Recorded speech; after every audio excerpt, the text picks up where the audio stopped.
छठवां मिथ है जिससे हो सकता है कि कुछ लोग जो बहुत समय से गाड़ी चला रहे हैं वो शायद इससे एग्री ना करें। आप लोगों ने अक्सर देखा होगा, थोड़ी पुरानी गाड़ियों की बात कर रहा हूं मैं, बिल्कुल आज के ज़माने की नहीं। आज के ज़माने में ये प्रॉब्लम आपको देखने को नहीं मिलती है। पुरानी गाड़ियों में आपने देखा होगा कि सुबह सुबह अगर ठंड का मौसम है, खासकर अगर डीजल गाड़ी है, तो गाड़ी एक बार में चालू नहीं होती, 2-3 सेल्फ के बाद में चालू होती है। और चालू होते से ही जो ड्राइवर होता है वो फुल एक्सीलेटर दे देता है ताकि इंजन गर्म हो जाए और गाड़ी वापस से बंद ना हो। और उसके पीछे का लॉजिक ये दिया जाता है कि भाई गाड़ी का इंजन हम गर्म कर रहे हैं और यही तरीका होता है गर्म करने का। इस तरह से इंजन तो गर्म हो जाता है, लेकिन एक समय के बाद आपके इंजन की लाइफ घटने लगती है, क्योंकि जब आप एकदम से एक्सेलरेट करते हो तो इंजन का टेम्परेचर अचानक से बढ़ता है, लेकिन उतनी जल्दी इंजन ऑयल इंजन के बाकी सभी पार्ट्स को ल्यूब्रिकेट नहीं कर पाता, जिस वजह से फ्रिक्शन ज़्यादा हो रहा होता है। तो शुरुआत में तो आपको कुछ फील नहीं होगा, लेकिन एक समय के बाद आपके इंजन के अंदर दिक्कतें आना चालू हो जाती हैं। इसीलिए अगर आपके घर में कोई पुरानी गाड़ी है तो उसे धीरे धीरे आराम से एक्सेलरेट किया करें ताकि इंजन को पूरा समय मिल जाए ल्यूब्रिकेट होने का और फ्रिक्शन कम से कम हो सके। सातवां मिथ है, आप लोग अच्छी तरह से जानते हो कि हर किसी चीज़ की एक्सपायरी होती है। गाड़ी में डलने वाला इंजन ऑयल हो, कूलेंट हो, ब्रेक ऑयल हो, कुछ भी हो, हर चीज़ की एक्सपायरी होती है।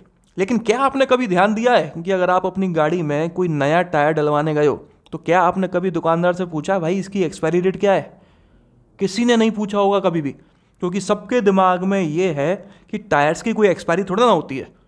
रबड़ हो गई, प्लास्टिक हो गई, ये कभी ख़राब थोड़ी होते हैं, ये तो चलते रहते हैं, इनकी कोई एक्सपायरी थोड़ी होती है। असल में टायर्स की एक्सपायरी डेट भी होती है, जिससे आप टायर्स के अंदर देख सकते हो या फिर शॉपकीपर से पूछ सकते हो। मैं आपको बताऊं तो टायर में जो रबड़ होती है उसके ऊपर हर किसी चीज़ का इम्पैक्ट पड़ रहा होता है, ह्यूमिडिटी का, टेम्परेचर का, लाइट का।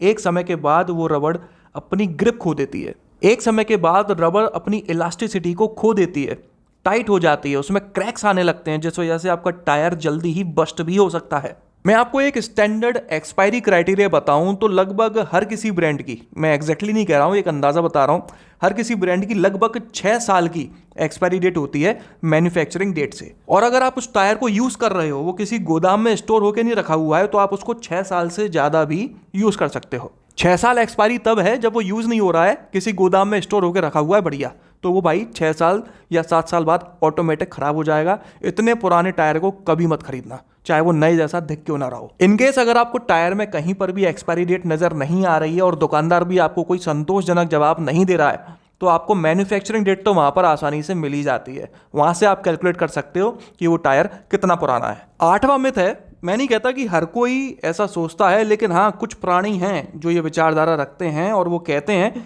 कि गाड़ियों में जो क्रूज कंट्रोल दिया होता है वो इसलिए दिया होता है ताकि आप उसको ऑन करके मोबाइल यूज़ कर सको या फिर कोई दूसरा काम कर सको।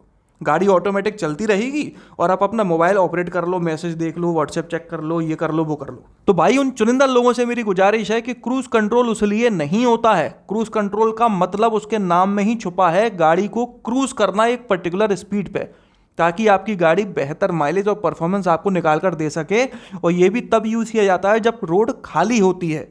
अगर अचानक से आपकी गाड़ी के सामने कोई दूसरी गाड़ी आ जाती है या सामने चल रही गाड़ी ब्रेक लगा देती है या कोई जानवर आ जाता है, तो अपने मोबाइल समेत ही कांच तोड़ के रोड पर डले देखोगे।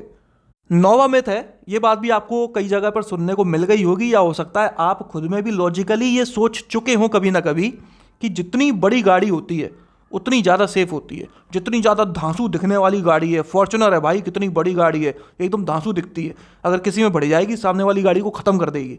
ऐसा नहीं होता है, ये एक मिथ है, ये एक इलॉजिकल कंसेप्ट है। गाड़ी कितनी सेफ है ये उसके साइज पर डिपेंड बिल्कुल नहीं करता है। हो सकता है बड़ी और छोटी गाड़ी का एक्सीडेंट हो तो बड़ी गाड़ी में बैठे हुए पैसेंजर्स को ज़्यादा चोट आए कंपैरेटिवली छोटी गाड़ी के।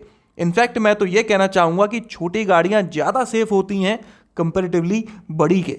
इसी तरह से कई सारे लोग ये भी सोचते हैं कि एसयूवीज ज़्यादा सेफ होती हैं कंपैरेटिवली सेडान्स के, जबकि ऐसा नहीं है। एक तरफ से एक पॉइंट पे आप सेडान को ज़्यादा सेफ कह सकते हो, क्योंकि सेडान्स ज़मीन से चिपक कर चलती हैं, इनमें रोल ओवर काफ़ी कम होता है, इनके पलटने के चांसेस काफ़ी कम होते हैं, जबकि एसयूवी काफ़ी आसानी से पलट सकती है कंपैरेटिवली टू सेडान। इसलिए सेफ्टी गाड़ी की बिल्ड क्वालिटी पर, उसमें दिए जाने वाले सेफ्टी फीचर्स पर डिपेंड करती है, ना कि उसके साइज पर।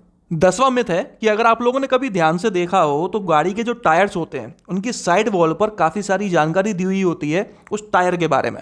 उसमें से एक जानकारी होती है एयर प्रेशर की। कई सारे लोगों का ऐसा कहना और मानना है कि वो एयर प्रेशर की जो जानकारी है वो असल में ये है कि इतना एयर प्रेशर इस टायर में होना चाहिए, जबकि असल में ये गलत जानकारी है, ये एक मिथ है। टायर पर लिखे उस एयर प्रेशर का मतलब है कि उस टायर में इतना मैक्सिमम एयर प्रेशर आ सकता है। बाकी रिकमेंडेड एयर प्रेशर कितना होता है वो ड्राइवर साइड के बी पिलर में लिखा होता है, जैसे ही आप डोर खोल के देखोगे तब। तो भाई आप अपनी गाड़ी में अगर मैक्सिमम एयर प्रेशर भरा के रखते हो तो ये काम कभी मत करना, रिकमेंडेड पर ही चलाना, वरना आपकी गाड़ी का कंट्रोल और कंफर्ट का स्वाहा हो जाएगा। 11वां और आखिरी मिथ है जो वैसे तो कई सारे लोगों को क्लियर हो गया है, लेकिन आज भी कई सारे लोग मानने को तैयार नहीं है, और वो ये कि लोगों का कहना है कि कभी भी अपनी टंकी फुल करानी हो तो सुबह के टाइम पे कराना।